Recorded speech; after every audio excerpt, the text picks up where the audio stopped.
recording. We're not live, we're recording.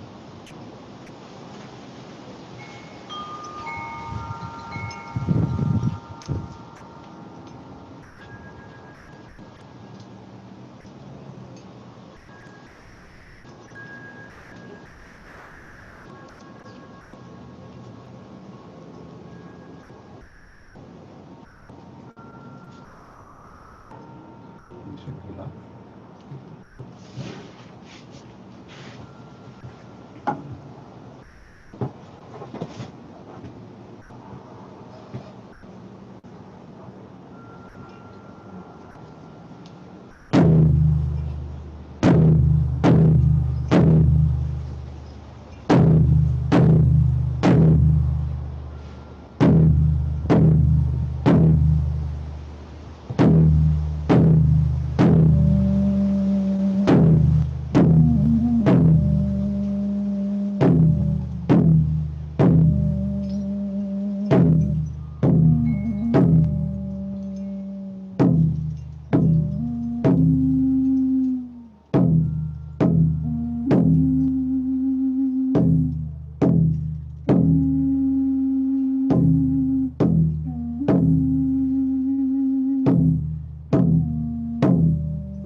Hi, my name is Taino from the Puerto Rican Cultural Center, and I'm on my back porch. Welcome to our celebration of Earth Day. Originally, it was going to be a live event at the Puerto Rican Cultural Center under the beautiful trees, but as you know, coronavirus has us all safe and locked away at home. So rather than cancel this day, we have put together a live presentation for you, and we hope that you enjoy it. I am not only the director of the Puerto Rican Cultural Center, but I'm a proud member of the Concilio Taino. And for me, every day is Earth Day. I'm here today with my husband, David. He's going to be joining us on drums and troubleshooting all of those live stream hiccups. And we're very grateful to have him. Most of all, we also have friends that I'm going to introduce you to in a moment. What I want for you to get from today is not only an enjoyment of an Earth Day celebration, but for all of us that are here on this presentation, Earth Day is every day for us. And Earth Day is not about just honoring the earth with our good deeds and our recycling. It's about truly having a relationship with the earth every day. Because if you can discover that for yourself, you will realize that you're part of a community of plants and animals and the earth, who's a sentient being, and you will find a richness in your life because you're part of a community. And when you hurt one corner of the community, it all suffers, and that's what we're seeing happening to the earth and the climate and all of that. So we want you to really leave today with a new appreciation. The next time you go outside, we want you to see the earth with new eyes and realize that you're part of an important community. So let me take you around the room, so to speak, and introduce you to our guest speakers who have come to share with you.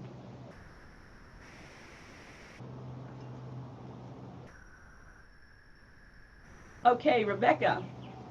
She's not up. Okay, we've lost Rebekah. Mary Ann. Hello, my name is Mary Ann Melton, and I am with the Texas Master Naturalists. We're an organization funded, sponsored by Texas Parks and Wildlife and Texas A&M AgriLife Extension Service.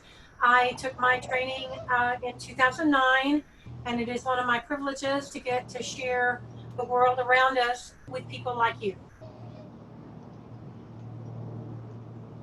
So wonderful. Let us jump to Skye.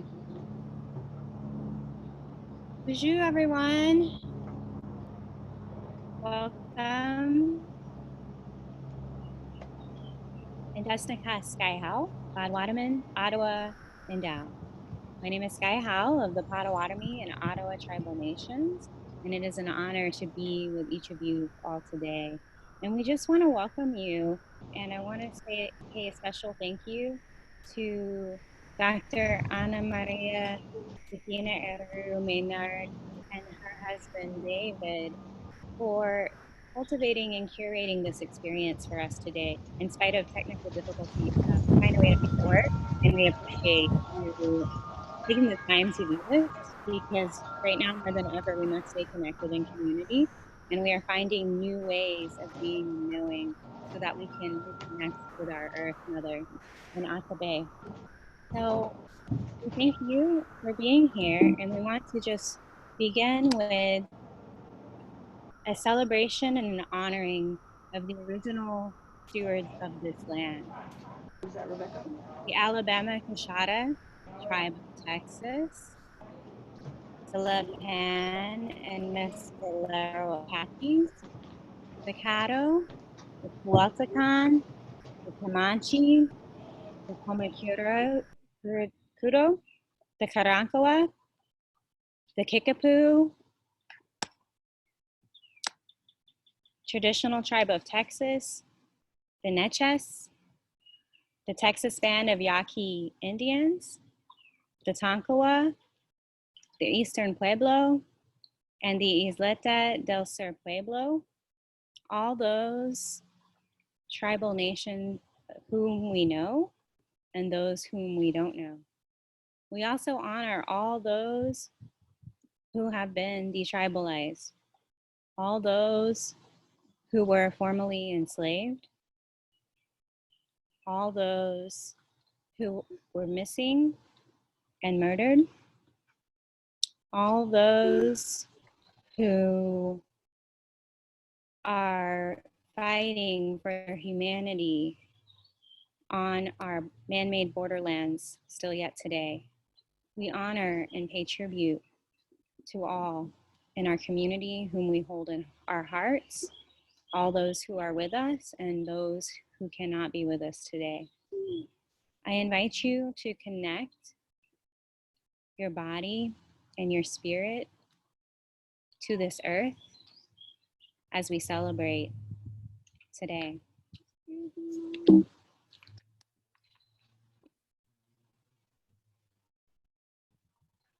So we're going to begin today with a story celebrating the creation as known by the Potawatomi, Pokagon Band of Potawatomi. So I want to share that with you today. Lauren, I'm going to share a story, okay? So you can come and enjoy that story if you'd like.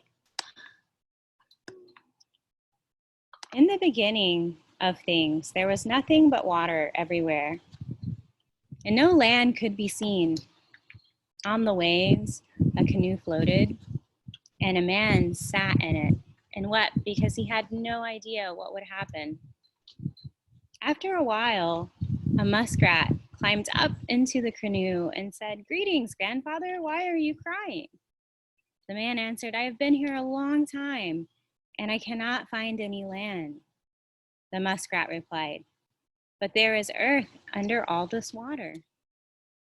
The man asked the muskrat to get him some land, and the muskrat dove down and came up again with both paws full of mud. He dived down again, and he brought up a big ball of earth to his mouth. The man did not think this was enough land to live on. The man then asked the muskrat if he was all alone, and the muskrat answered, "No." The muskrat gave out a call to all the animal chiefs of the water who swam up to the canoe. The first to come to the canoe was a white muskrat. "I hear that you want to see us," he said to the man. "Yes," answered the man. "I want you to bring me some earth so that I can make the world. I will make it a good world where we can all live." The animals agreed, and they all began to dive. They all brought up earth, and the man they called grandfather kneaded the mud that they brought and molded it into a long column that reached the surface of the water to the earth beneath it. It showed above the waves, and he kept adding to it. They kept on day after day until it was finally solid, and there was a lot of land there. Then the man planted a great tree there. He kept adding to the island. At last, the man built a wigwam. When he thought it ready, the muskrats were close by in a lake. So he went over and he planted rushes along the shore for them. Then he got into his canoe and he paddled out into the ocean. He called on the muskrats to help him again while he built another world. He built it up until he met the first one. "Now," he said, "I have it the way I want it." One day, he walked up to the north end of the island and found some people there. He approached them and asked them where they came from. They were the Potawatomi. They asked who he was. "I am Wisaka," he replied. The Potawatomi replied, "Well, we have heard of you. You must have come from above, as we did." "No," answered Wisaka. "I have always been here, and I made this earth and all that you can see on it." "Well then," said one, "you must be the Great Spirit." "Yes," answered Wisaka. "That is who I am. Who can do any more than I have?" Wisaka asked the muskrats to dive into the lake and fetch him some tasty roots. When he had plenty, he told them to stop, and then he gave the roots to the Indians. They camped beside the lodge, and he lent them his cooking utensils. He showed them how to make clay pots and how to cook their food. Wisaka showed the people the forest that he had made, and in the woods, he showed them how to peel bark and make household utensils like baskets. He showed them how to make stirring to tie their lodgepoles together. He instructed them how to gather and prepare needs to weave mats and how to rush mat wigwams. The next day, he told them there would be some animals in the earth, and the deer, buffalo, and other game appeared. In this way, Wisaka made the world right for the Potawatomi. And so ends our story of the creation as known by the Potawatomi people. Thank you for listening, and there will come a time of sharing later today.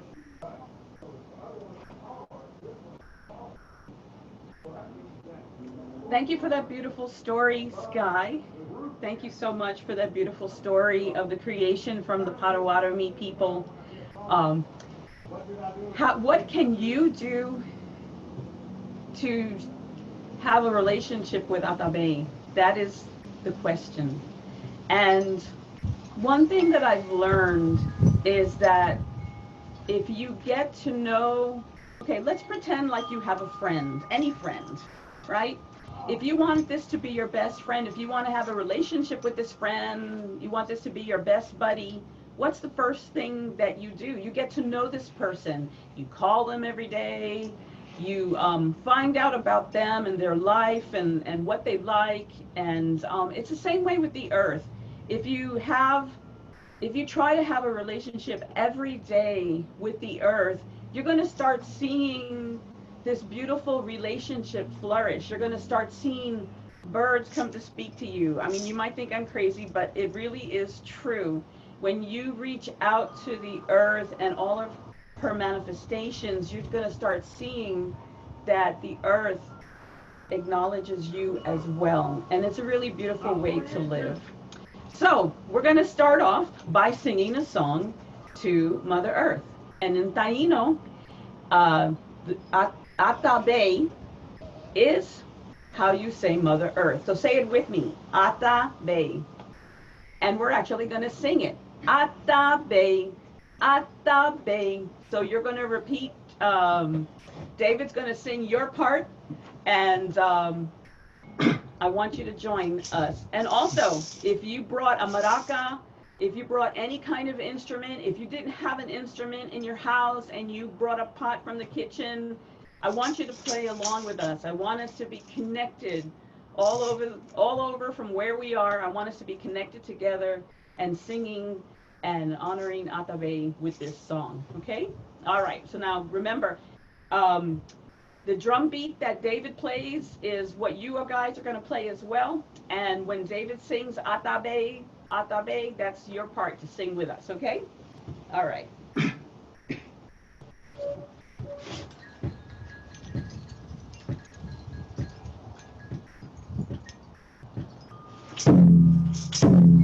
Look out those maracas or whatever instrument.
enjoyed that. I'm sure that Atabe heard you, and I'm sure she appreciated the song. So now we are going to our next speaker, and it is Mary Ann, who we met before from the Texas Master Naturalists, and she's going to teach us a little bit about owls in Texas. Hit it, Mary Ann. Okay, let me get where I need to be here.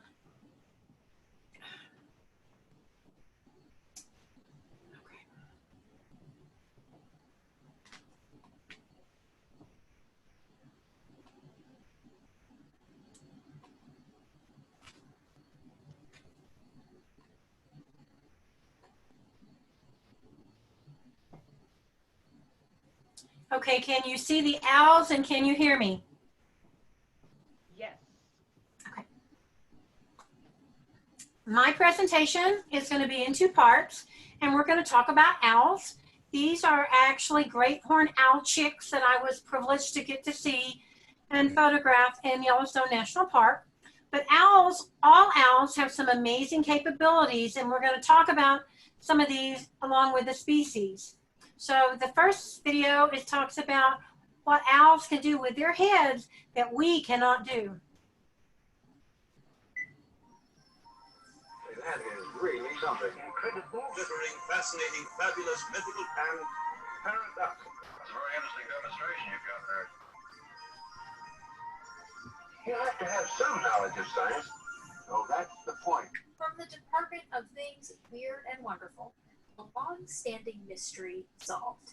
How owls... They rotate their heads 270 degrees on the horizontal axis, and they can actually tilt their heads 180 degrees on the vertical. Fabian Tikak Mercado is a scientific illustrator at Howard Hughes Medical Institute, and an owl enthusiast. Oh, I love owls very much. Absolutely.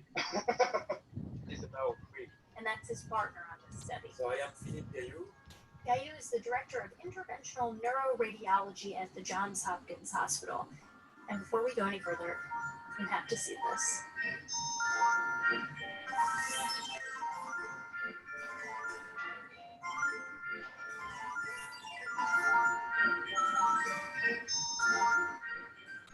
Okay, back to the science. It was already known that owls have double the number of vertebrae in their necks than we do, and more segments gives them more flexibility.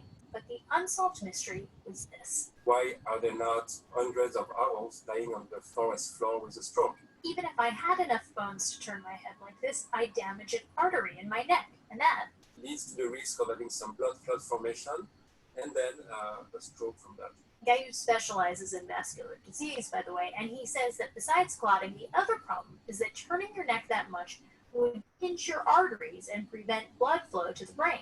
Is there some adaptation that owls have that allow them to do this? To answer the question, they x-rayed 12 dead owls. No owls was hurt in the making of that experiment. They also dissected owls and injected a contrast dye to see how blood moved through owl necks. And they found that this artery, although it runs through a canal in the vertebrae, This canal is 10 times larger in diameter than the vertebral artery itself. so it has a lot of width. And in the human, the vertebral artery is touching the bones, it's hugging this canal. The other thing is that that artery actually doesn't travel through the canal at all at the bottom of the neck. That additional amount of slack prevents any vessel damage. Plus, the other arteries, the carotids, don't stretch because They are in fact in the axis of rotation. So that covers the protection of the vessels. Now to the second part, which is supplying blood to the relatively large head. to understand how the blood flows, the researchers injected dyed fluid into the arteries of the owls, rotated their heads, and then took x-rays.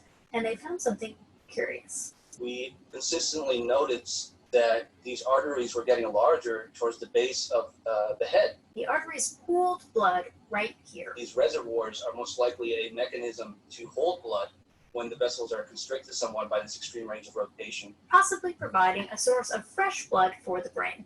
These findings may also explain why owls are not lying on the forest floor suffering from strokes.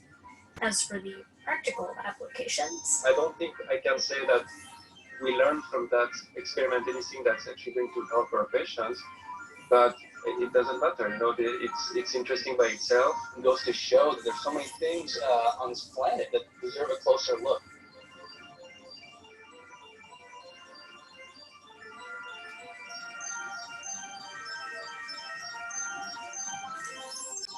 For Science Friday, I'm Flora Richmond. All right, the first owl species that I want to talk about today is the most common owl in North America, and it always gives me a thrill when I hear it. I have them in my backyard, and this is the great horned owl, and I'm going to actually play their call, but you will all have heard this at one time or another. They are the traditional whoo, whoo, whoo, whoo. And I have been fortunate that I have heard this owl in my, not only in my backyard, but occasionally I have one that will perch on my chimney and I can hear it in my living room. And it's really a special way to start the morning, hearing a great horned owl call coming from your fireplace. Great horned owl.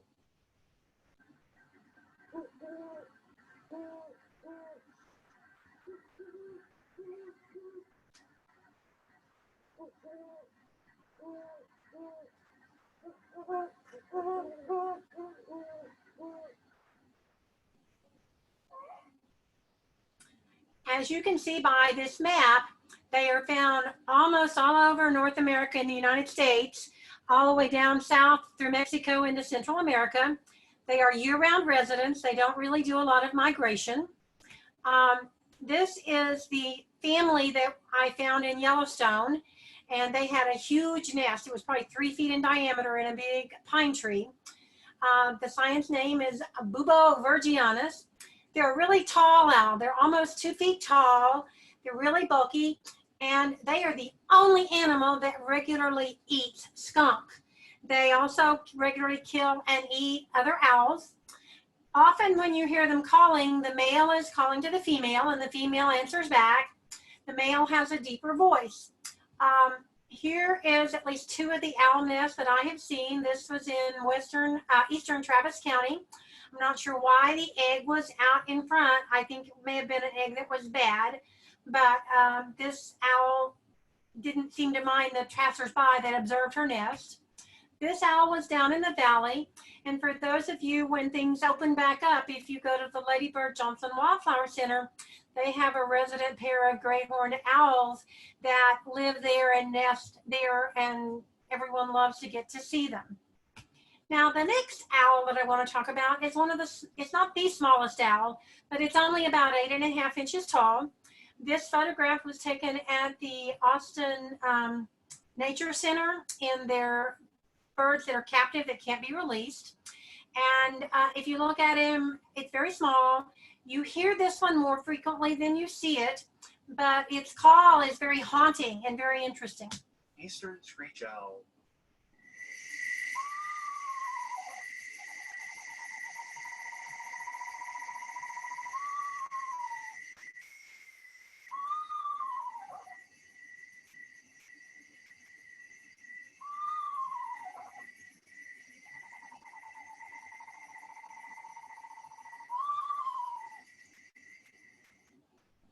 Okay, if you look at this map, you will see that the eastern screech owl covers mostly the eastern part of the United States. The western part of the United States also has a screech owl, but it's a totally different species with a different call, called the western screech owl. Now, the eastern screech owl has 2 color morphs. This one is the gray. There's also a reddish morph. But the other interesting thing about the screech owl is that if you are with a group of birders on special events, many times they will actually play a screech owl call during the day. And the reason is that when all the little songbirds hear the screech owl, they get very agitated and they all pop up and they converge on where they're hearing the sound come from. So when you are with a group of people, it makes it really easy to see birds that you might not see because they are so hidden. The problem is you have to be very careful using that call, because if you went to the same place every single day and played the screech owl, then those birds would get used to the screech owl, and when a real screech owl came, they would be the screech owl's food.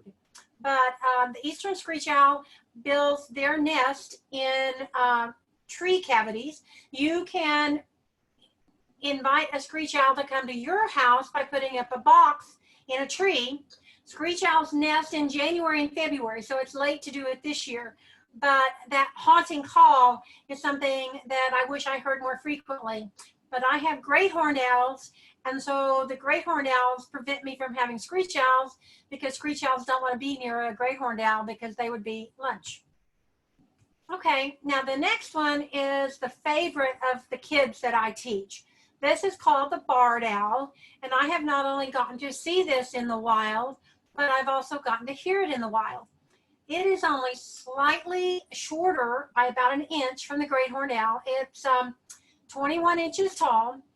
It doesn't have any of those tufts on the top. It's got a totally round head, a very distinctive face. With this picture, you can see that cavity around the eyes, which helps them to hear better.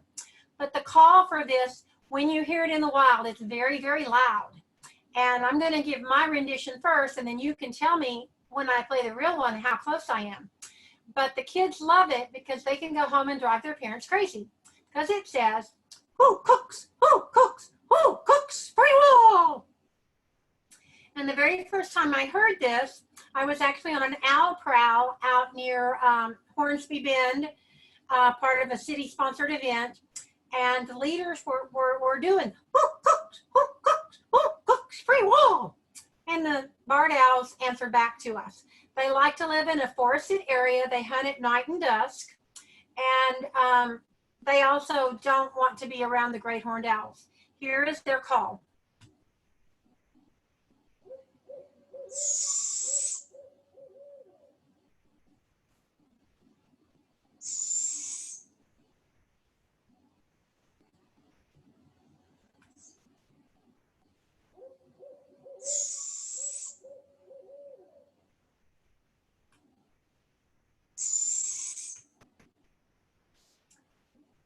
Now, if you look, you will see that we are just barely in the area where you would have barred owls.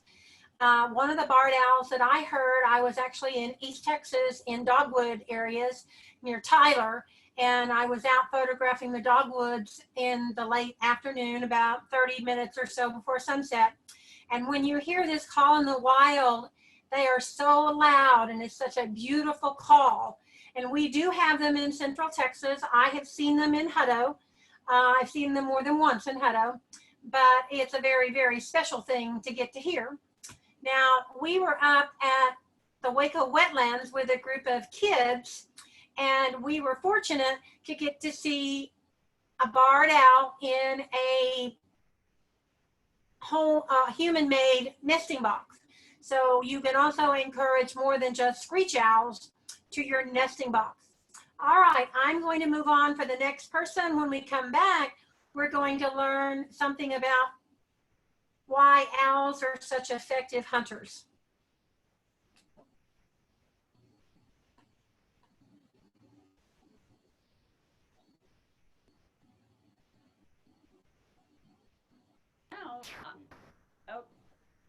Okay, I am unmuted now, right? Thank you for that presentation on owls.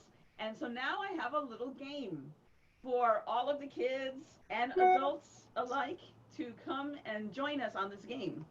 So in this game, you're gonna do an owl dance. You're gonna do an owl dance, right? So what did we learn about the owls? Let me see if I can stand up here and demonstrate. So the owls, right, they open their wings and they glide silently, right?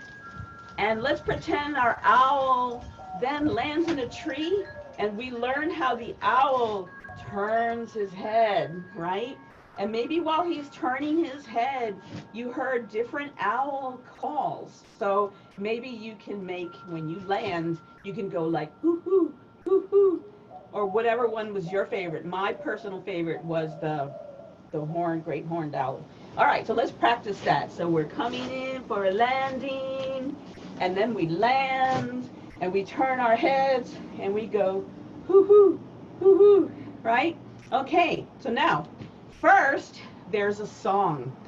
So here is a basic step to dance a Taino dance, right? So if you have a maraca, the basic step is with your left foot. This is my left foot, right? And you're going front and back and front and back and front and back and front and back. And I'm going to sing a special song for you. I'm going to tell you about it in a moment. And when you hear the word Wateke Mukaro, that's your turn to be an owl. What is this word, Mukaro? Mukaro is a Taino word for owl. Can you say it with me? Mukaro. Yes, right? So the song that we're about to sing to you before you hear the word Wateke is a very special song because children, you are the future of this planet. Some adults just don't know how to love the earth, and we're counting on our children to help and be the warriors of tomorrow, protectors of the water, protectors of the land. Waili Roatabe means children love the earth, and that's what this song is all about. And wait for when I call Wateke, because then you're gonna sing, you're gonna dance while I'm singing the song for you. And then when I say Wateke Mukaro, you're gonna fly. Okay? All right. So here we go. I'm gonna sit down next to David here. Okay, here's your song, kids.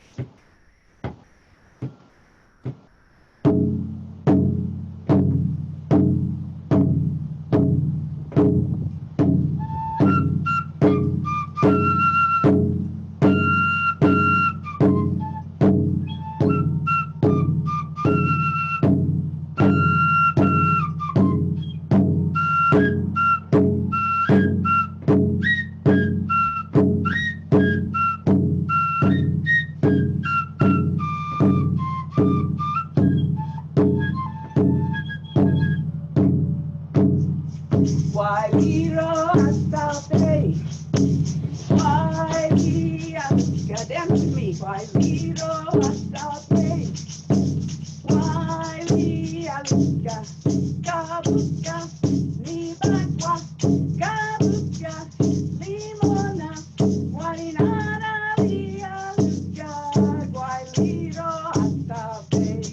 Are you ready to be a mucaro? Here we go. Mucaro.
And I don't know if you can hear, we have some doves behind us.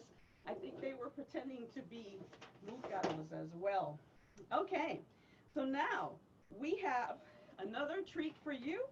We have Rebekah, who you haven't met yet, and she's going to teach us about bats. So Rebekah, tell us a little bit about yourself, and let's hear what you have to tell us about bats in Texas.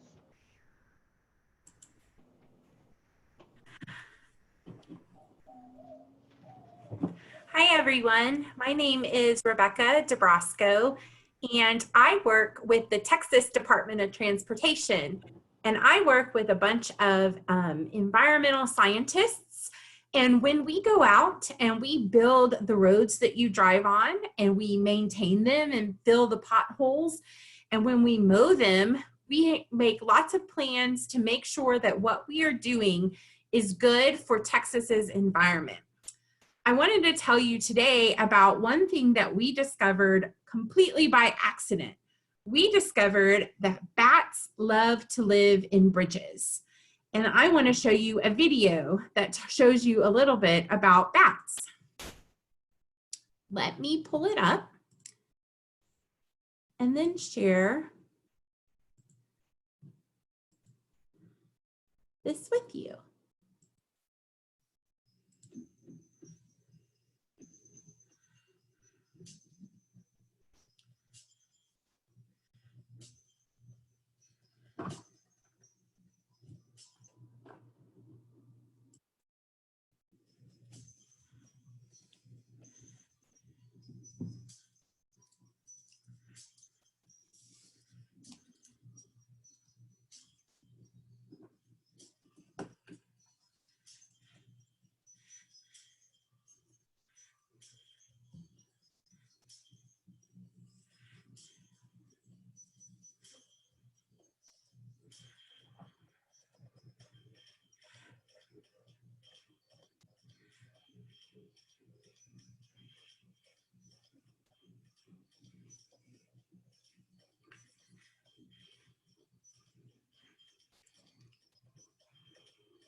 So that's a little something that we put together at the Texas Department of Transportation that shows our history, a little bit of our history with bats. So who has been to see the bats here in Austin on the Congress Avenue Bridge? Well, if you haven't been, I highly recommend that when we're able to get close to one another again, that you go out and see the bats emerge from where they live in the bridge. It's a really cool sight to see, and they're doing something really important for the earth and for our environment. So in 1980, a colony of Brazilian free-tailed bats moved into the Congress Avenue Bridge. TxDOT had just widened that bridge, and the spaces between the old bridge and the new bridge were perfect for a colony of bats. At first, TxDOT thought the bats might harm the bridge. If they lived in the bridge, were they going to make the bridge fall down? The city of Austin was really worried that the bats might harm people who came to the bridge. So TxDOT decided to partner with a bat biologist that lived in Austin. His name is Dr. Merlin Tuttle, and he founded Bat Conservation International. Our research with Dr. Tuttle showed us that bats love to roost in bridges, and they love to roost in culverts, which are like small bridges under our roads. And we also learned that they don't harm people if we leave them alone, and they don't harm the bridge themselves. So you need to leave bats alone. If you're ever out and you see a bat on the ground, never touch it. It may be sick or injured, and so you should call 311 to report the sick bat. There are 32 bat species that live in Texas. Bats can be found all across the state. The most common bat species that you find here in Central Texas are the Mexican free-tailed bats. They are the ones with the really large colonies that live in the Congress Avenue Bridge. The bats themselves are about the size of a chicken nugget. So they're really small, and living in these bridges helps avoid predators. But as we saw in the video, the little chicken nugget bats can get onto tailwinds and go really high and really fast in search of insects. They can fly up to 100 miles an hour. A lot of people are afraid of bats. They have a reputation as a vampire or a bloodsucker, but this is not true. Bats are great pollinators. They help our trees and flowers grow by bringing pollen from one tree to another. In addition, bats eat literally tons of bugs every night. This includes mosquitoes. This also includes a lot of bugs that could eat our crops and destroy our food. So bats are great pest control for farmers. Farmers don't have to spray poisons on their crops. They can have bats help eat the pests. In Central Texas, in the Austin area, there are 3 places that you can go to see bats that live in our bridges. The most famous place is the Congress Avenue Bridge in downtown Austin. There are approximately 1.5 million bats that live in that bridge and leave to fly every night to eat insects. You can really start to see these bats emerge from the bridge in May. And the best time to see the bats in the great numbers that make it so neat to see is in August and September. The bats that live in the Congress Avenue Bridge are what we call a maternity colony. And so the bats that are there to have babies and raise their babies. And their babies are ready to fly out and get food on their own in August and September. So it raises the amount of bats coming out of that bridge at dusk. And it makes just a great sight to see as they fly off over Lady Bird Lake looking for pests to eat. You can see them from an observation lawn on the bottom of the bridge next to the Austin American-Statesman. You can also stand on top of the bridge and watch them come out from the sidewalk, or you can splurge and get a boat and go on the lake and see the bats emerge from a boat on the lake. If you are up in Round Rock, Texas, you can see another large colony of Mexican free-tailed bats that live on a bridge on I-35 and McNeil Drive. There is a great number of bats that fly out of that bridge as well. And there is parking lot nearby at the Napa Auto Parts store, and you can park and see those bats emerge too.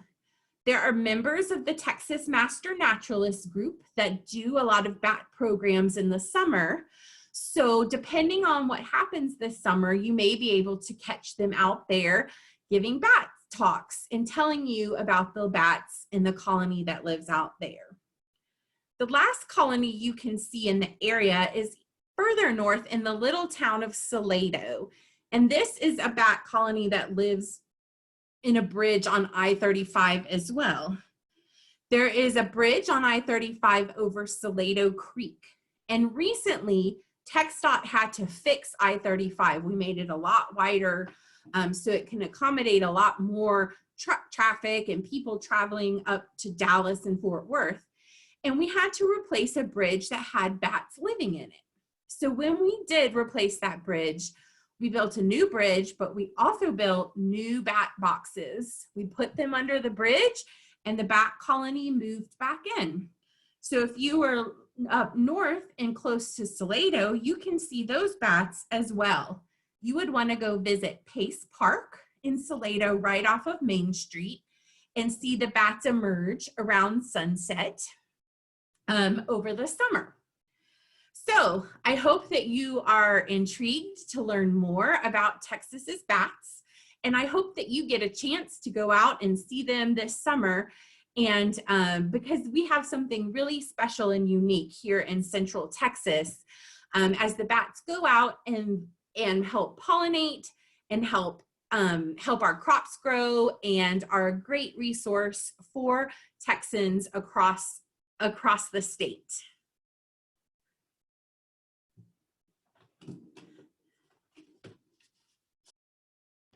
So thank you so much for that bat presentation, and I know you're going to be back with more surprises for us later. So, all right kids, it's time to get up and let's do another dance. So, how does a bat move? Let's think about this. If we wanted to pretend like we were bats, how would a bat move?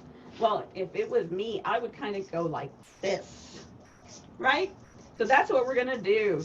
We're gonna fly and pretend like we're a bat, however you want to flap your wings, right?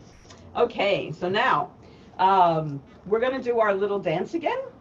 So remember, you are warriors for the earth, you're protectors of the water and the animals, and this song is for you. And wait till I scream wateke, which means freestyle dance, and I'm gonna say the word mukaro, because mukaro, I mean, maketauri, sorry, mukaro was the owl. Maketauri is what my pueblo, the Concilio Taino, call bats, maketauri. So I'm gonna say wateke, maketauri, and you're gonna dance like a bat. Okay? All right, so here we go. Hit it, David. Hey, remember your basic steps. Okay, left leg.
Thank you, David, for playing the drum for us. Okay, so now we're ready. We're ready for Mary Ann, who has another owl presentation for us. Okay, let me get it set up again.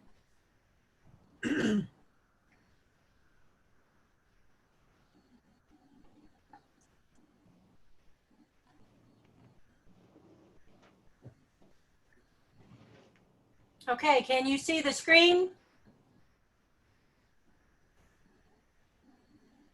Yes. We are good.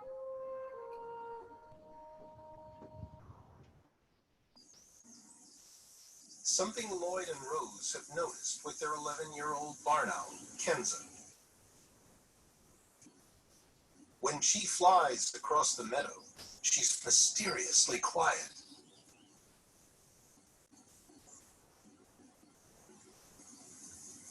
How quiet is a hunting barn owl? Kenza. Shh. To find out, Kenza. Lloyd's taken Kenza to a special studio where Graham and sound recordist Gary Moore are going to put her to the test. Against Smudge, the pigeon, and Moses, the peregrine. The bird's challenge? To fly over a series of super-sensitive microphones. And as a united front, they start to chase the skua.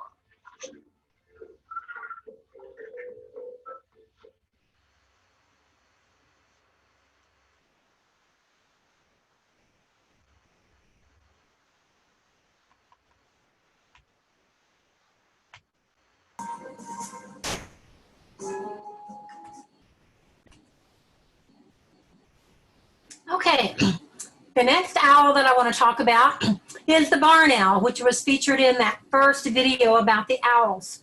Now, barn owls have a very, very white face with a heart-shaped lining around it. They are smaller than the barred owl and the great horned owl. The great horn and the barred are 21 or 22 inches. These are only 16 inches tall. If you look, their brown wings have a lot of spots on it, and they are found on all continents except for Antarctica. They prefer open habitats such as grassland, desert, marsh, fields, and they have excellent low light vision. And they are able to locate their prey by sound alone better than any other animal that's ever been tested. Now, I want you to notice that owl on the right, because in a moment, I'm going to ask you something about them, but notice how the underside, when the wings are extended, it's very white. Barn owl.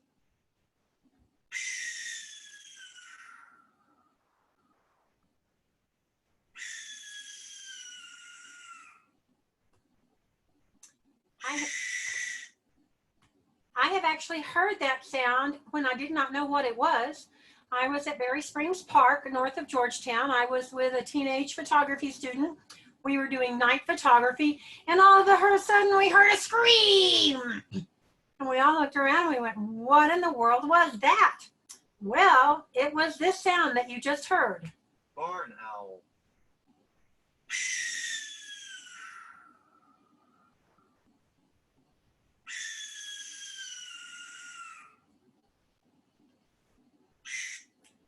Now, I think that sounds an awful lot like a human being screaming in terror. And the thing about barn owls is they like to live in abandoned human buildings. That's why they get the name barn owl, because they often live in barns. They've also been known to make nests in abandoned deer blinds. And so imagine being 150 years ago or so ago, before we had electric lights and everything, and you're out at night and you hear that scream, and then all of a sudden you see something white flying towards you.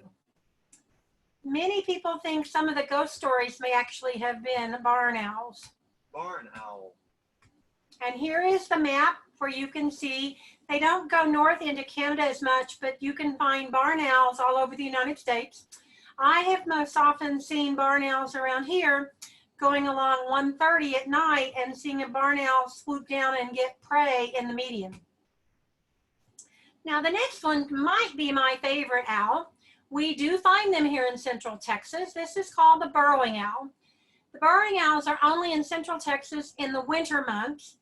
And this winter at Mueller, at the lake around Mueller, there was a burrowing owl that spent the winter at Mueller. There are some other burrowing owls that spend the winter near Lake Granger out in the agricultural fields. One of them lives in a little culvert by someone's house. These owls are very small. They're only about 9.5 inches tall. And they're called burrowing owls because they don't build a nest in a tree. They live in the plains, in the grasslands. And they often occupy a prairie dog town holes. And yes, they do eat some of the prairie dogs. But they are also not nocturnal. They are active during the day. You can see them in the open, and they hunt all day and some in the evenings. They eat insects during the day. They can eat small mammals at night. And they also will collect mammal dung to put around their burrow to attract dung beetles to eat. And here's their call.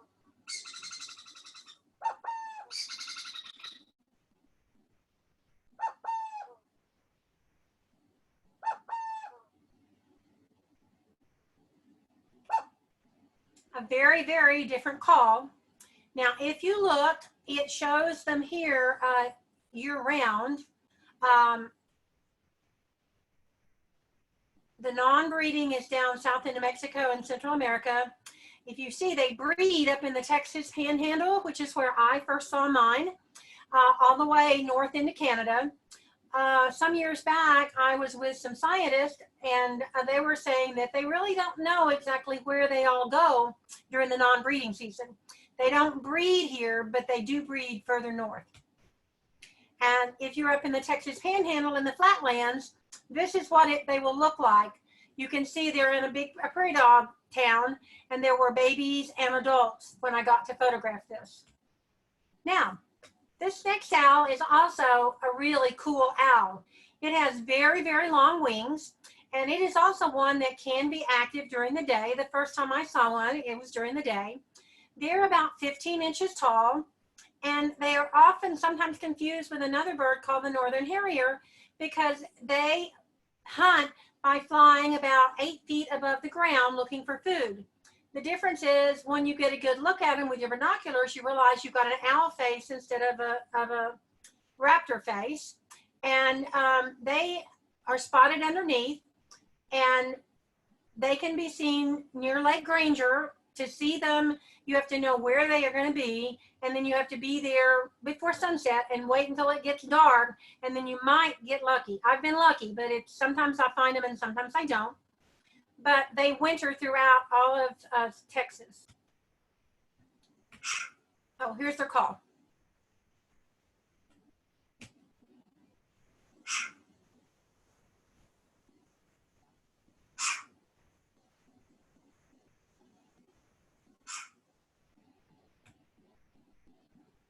Some people think that they bark. If you'll notice, the blue zone where Texas is, we are in the non-breeding. Further north, they are there year-round, and the year-round ones would breed there. And then most of their breeding is actually further north into Canada. All right, now we have the long-eared owl. It's another 15 inches long. They have very long ear tufts. They are much longer ear tufts than the great horned owl, and they've got that really orange face. And they are found in northern and west Texas. Owl.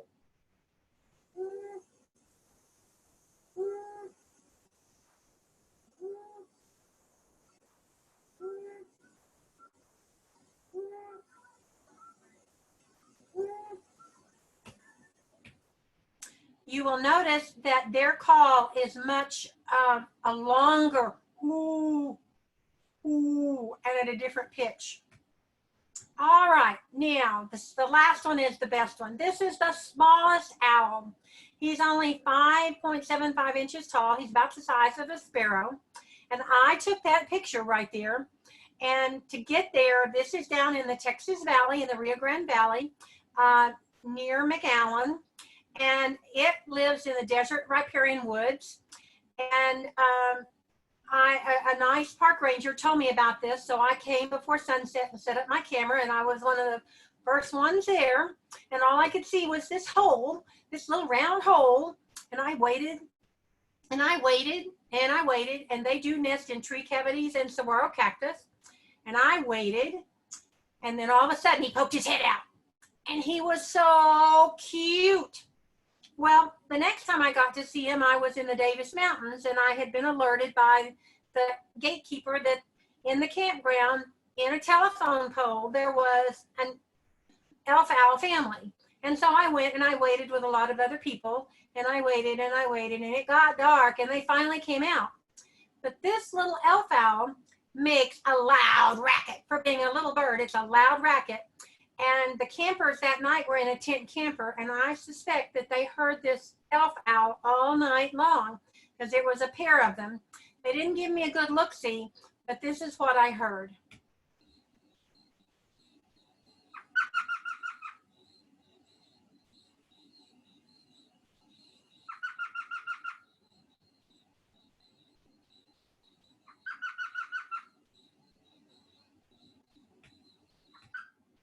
I think he's laughing at us. What do you think? Now, if you look at the range map, they only are in Texas in a few places, and one of those is down in the Rio Grande Valley.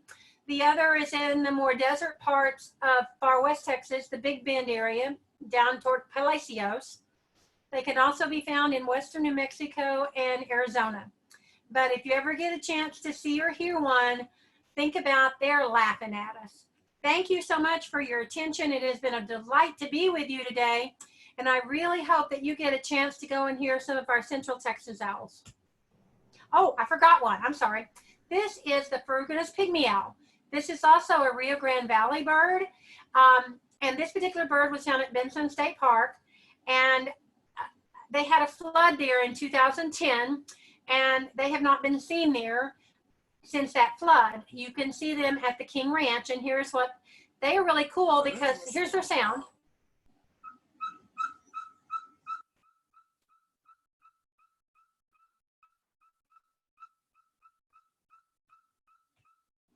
And if you look, when they turn their head, it looks like they're still looking at you.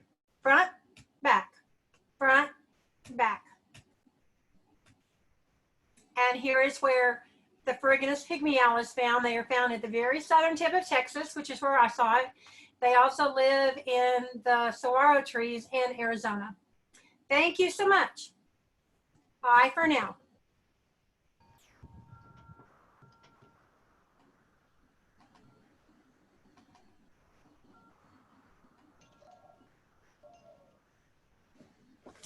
Thank you so much. This was so great. I love owls. Actually, I love all kinds of birds or anything that flies. So, we're going to do a really joyful song.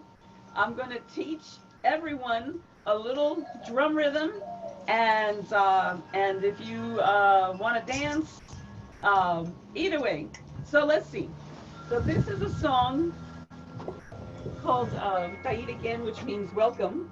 And the drum, so if you have any kind of instrument, you can play along, and it's going to go dun, dun, dun, dun, dun, dun, dun, dun. Play along with me. Be really loud so Akabe can hear you. And if you just want to dance, just remember with your left foot, or if you just want to freestyle and dance any way you like, you can do that. Okay. All right, keep playing your drum or your instrument.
They're both Taino traditional flutes, and one is made of bone, different kinds of bone, and the other one is made of barro, earth clay.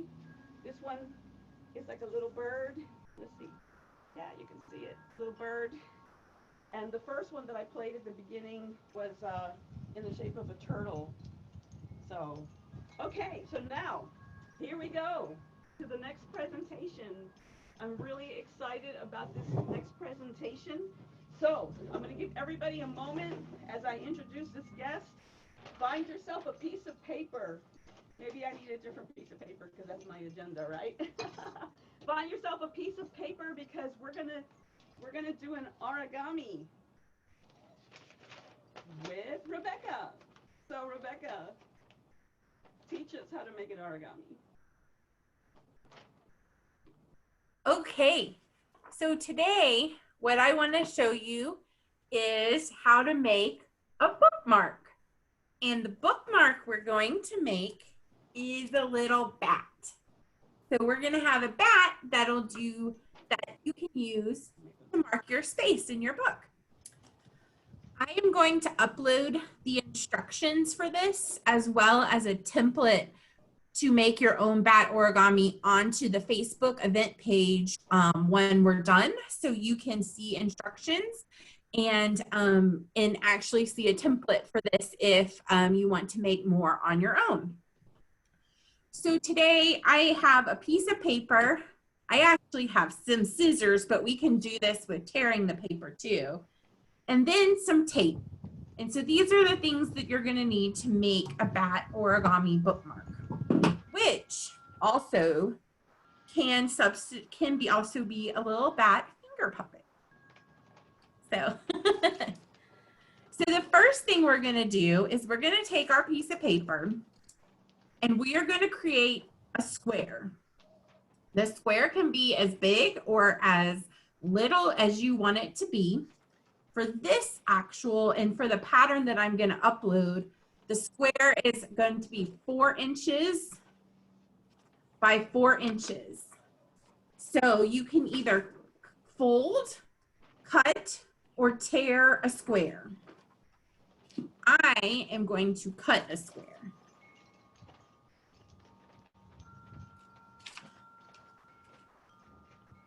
This square is going to be the body of our bat.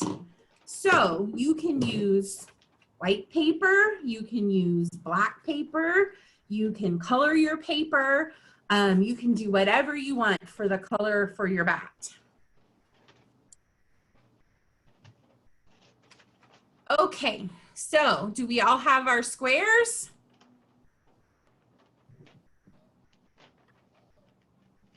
What we're gonna do is we're gonna fold this up and we're gonna make, like I said, the body of the bat. What we need to do is we need to make this paper into a little pocket. So you can slide it on the corner of your book or you can slide it over your finger. So that's what we're gonna do. Ultimately, we are going to try to be making this into a pocket. So the very first fold, we're gonna take our square and we're gonna turn it to look like a diamond. And the first fold that we're going to do is we're gonna take the bottom tip of the diamond and we're going to fold it up to the top tip of the diamond and fold that down. And we're gonna make a triangle.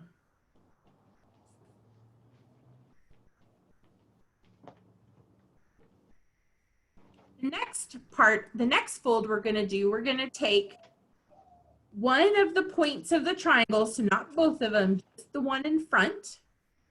We're gonna take that one and we're gonna fold it down where the tip of the triangle touches the bottom.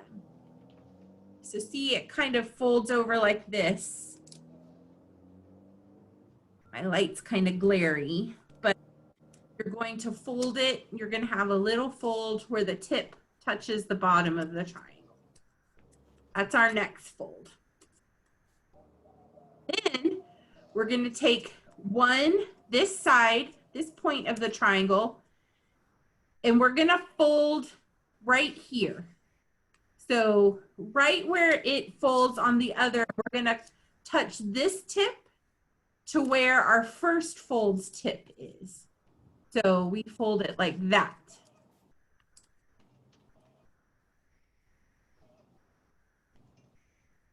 And then we're going to do the same thing on the other side. We're going to take this tip and put it to where our other 2 folds tips are. Now we have something that kind of looks like a little envelope. So let's open our tips back up. We made those folds. And now we're going to take this tip again, but we're going to touch it to this top tip instead of the bottom. So we're going to take this and we're going to fold it up to the top tip. Like that. And then we're going to take this tip and fold it up to the top tip, like so. So you should have 2 tips at the top. And when you kind of look in your paper, you'll see there's like a little pocket right here. You've made a little pocket. And we're going to take this one tip that we folded up, and then we're going to fold it over into the little pocket. Whoops. And we're going to do the same with this one. Fold it down into the little pocket. So now you have the body of your bat. Here's where you put the corner of your book, or here's where you put your finger. So flip it over. And this is where your bat's eyes can be. So you can draw eyes for your bats. You can put googly eyes for your bats. You can put glitter eyes for your bats. However you want your bat to have eyes. But then you've got a little bat right here. So what are we missing? We're missing its wings, right? Well, the wing part, we're going to just draw and cut out the wings to go onto this little bat bookmark. So you can freehand draw some wings. You can use the pattern that I will have uploaded on Facebook, but we're going to want some wings to come up here and some wings to come up here for our little bat. I already traced some wings onto some paper from our bat example that I'm going to have uploaded. So right now, I'm going to cut out one of the wings. Once again, these wings can be done on any color paper that you want. They can be different paper from your bat. They can be colored in by you. They can be colored in with colored pencils or markers. You can give them stripes or polka dots. Whatever you want, you can do for your little bat. Make it as colorful and as fun as possible. And see, we've got a little wing that we're going to put on the back of our bat. I'm going to use some tape to just tape it back there so the wing will stay. And then we want to use the same wing. You can use the same pattern and cut out its other wing, or tear out on your paper another wing for the bat. Then, once we have the bat wings all done, we're going to do the very last piece of it, and that's going to be the bat's teeth. This is how it's going to capture its pests and help it eat mosquitoes and other things that the bats love to eat. So we want to make sure our bat bookmark has teeth too, right? So here we go. We have both of its wings cut or torn out and then attached to the back. So you can take your paper. Woo, let me rip all this stuff off. Take your paper and draw some teeth on it. Make sure that they're not too big, because we want, or cut out or rip some teeth on it, because we want the teeth to look correct for our bat, right? Another way you can do it is you can just draw the teeth right here onto your bat bookmark. So if you want to make sure your bat has some teeth, you can just get a marker, some colors, whatever, and just draw them on there. That way, you don't need to have the little extra pieces, but if you do cut out the little extra teeth, then it'll look like, if you use the bat as a bookmark, it'll look like the bat's chomping on your book, which I think is kind of fun. So if you do decide to cut out some teeth, you can glue them or tape them up inside here. So then your little bat bookmark looks like it is holding your book closed with its mouth. So I hope you enjoyed this fun little craft and you have your own bat companion to be with you in your reading, or to be with you as you go about your day.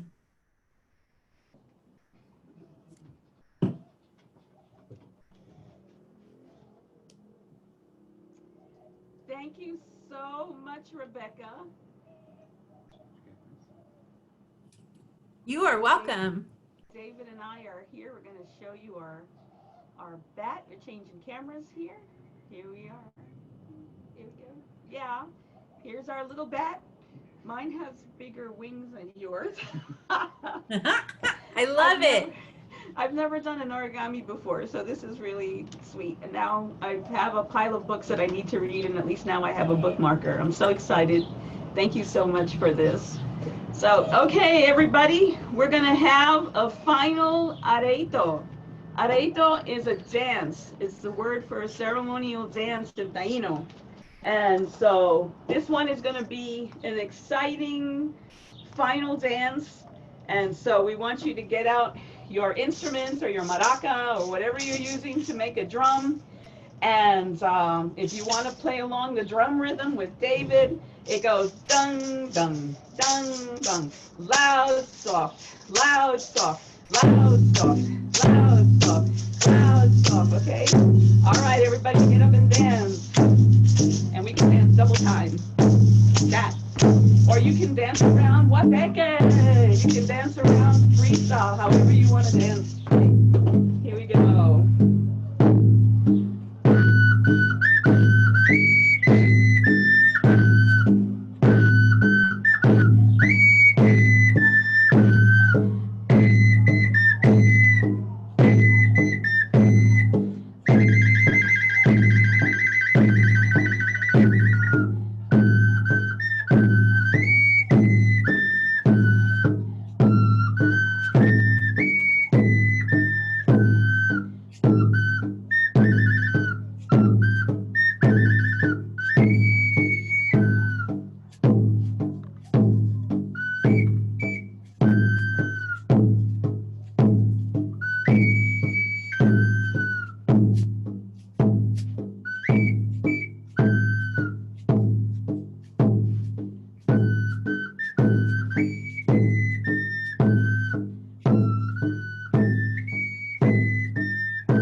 Our drums and maracas. Let's thank Mary Ann for her wonderful owl presentation.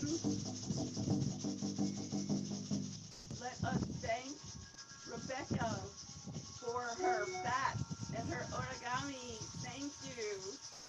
So that's the Texas Master Naturalists and TxDOT. Thank you so much for sending your people.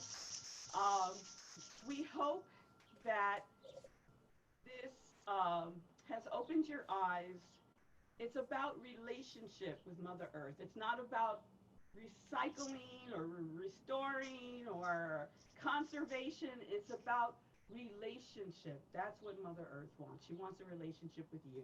And with that, I'm going to ask Skye from the Potawatomi and Ottawa Tribal Nation Descendant to say a few words for us to close. Skye? Chi-Megwach, everyone. In Potawatomi, we say Megwach for thank you. So Chi-Megwach again to Dr. Anna Marie, Tekina Eru Maynard, and David Maynard, and everyone who is a part of the Puerto Rican Cultural Center community. Thank you again so much to Mary Ann and to Rebekah for joining us today and bringing your expertise and for all the fun learning that we did today. I also wanted to thank everyone who is a part of the Puerto Rican Cultural Center who we couldn't be together today, but who really just are the heart and the soul, the Boricuas, the Boricos, all the Taino people, and just holding everyone in our hearts today. Even though we may be spatially distant from one another, we are still together in our hearts.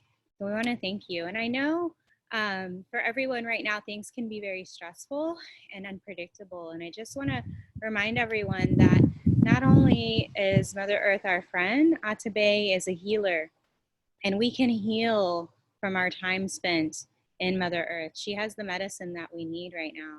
And so I invite everyone to stand up if you're able and you feel comfortable. If you're seated, then that's fine. Feel comfortable being seated as well. But I want you to think about, what are your dreams that you have for Atabe? What are your dreams that you have for Mother Earth?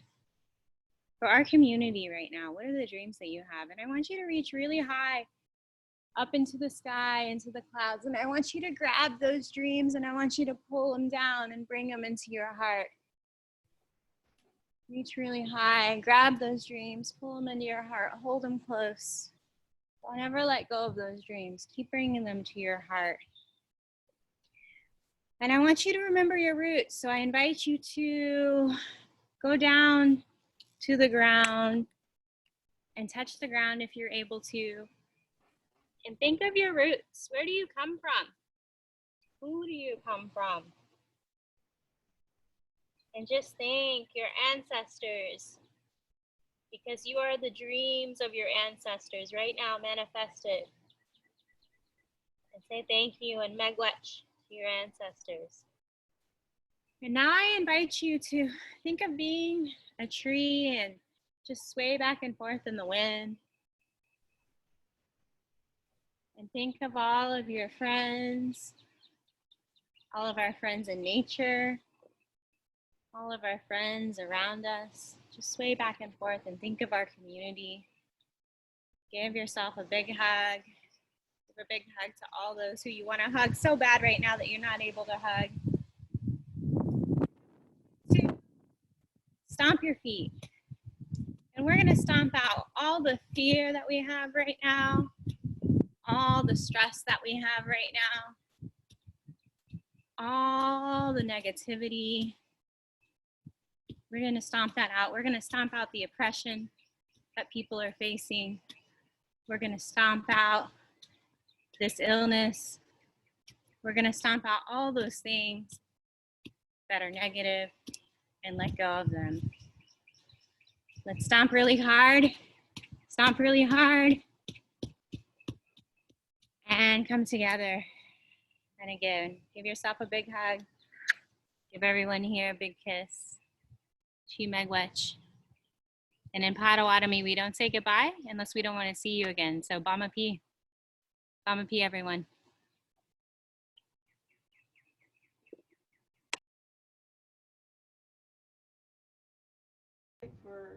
Thank you, Skye, and thank you, everyone. So in closing today, I want everyone to put their hand out to the screen as if we're doing a kind of like a joining together. And you're going to say the word Atabe, Ro, Wadi, which means Atabe, we love you. So 1, 2, 3. Atabe, Ro, Wadi. Okay, we're gonna just end with the song and sign off. Teki Nairu from the Puerto Rican Cultural Center here in my back porch with my doves and birds and my husband. Let's go.